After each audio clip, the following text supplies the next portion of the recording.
இந்த ஒரு காம்பினேஷன் எப்படி ஒர்க் அவுட் பண்றீங்க? இந்த ஒரு காம்பினேஷன் வந்து பார்த்தீங்கன்னா எல்லாருமே டிசைன் போட்டு கேட்பாங்க. ஓகே. என்ன பொறுத்தளவுக்கு டிசைன் போட்டு அந்த ஒரு வாலுக்கு இவ்வளோ அமௌண்ட் ஸ்பெண்ட் பண்ணாமல் அந்த அமௌண்ட் நீங்கள் வேற எதாவது யூஸ் பண்ணுங்க. நான் உங்களுக்கு ஒவ்வொரு சைடில் பண்ண டிசைன் தரேன், அதில் என்னால் கஸ்டமைஸ் பண்ணணுமா நான் பண்ணித்தரேன்.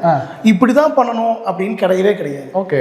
இதில் என்ன கேட்டால் நான் பண்ணித்தரது நான் இருக்கேன். ஆக்சுவலாக உங்கள் சிபிலை வந்து பாதிக்காமல், அந்த வால் பாதிக்காமல் இதில் எப்படியெல்லாம் லைன் எடுத்து பண்ண முடியுமோ அதுக்கு தான் நான் இருக்கேன். சூப்பர்.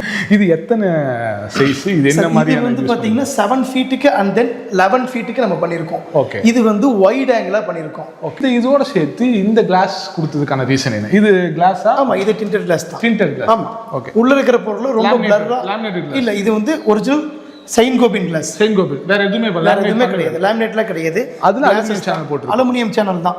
இதுக்கு யூஸ் பண்ண எல்லாமே அலுமினியம் சேனல் தான். அண்ட் தென் இந்த டோருக்கு நம்ம சாஃப்ட் க்ளோஸ் மட்டும் தான் போடுவோம். ஓகே. சாஃப்ட் க்ளோஸ் போடும்போது உங்களுக்கு ப்ரீமியமா இருக்கும். எவ்வளோ டைம் வேணால் நீங்கள் க்ளோஸ் பண்ணிக்கலாம். ஓகே. அந்த ஃபினிஷிங் அந்த ஃபினிஷிங் பார்த்தீங்கன்னா ஸ்மூத்தாக இருக்கு.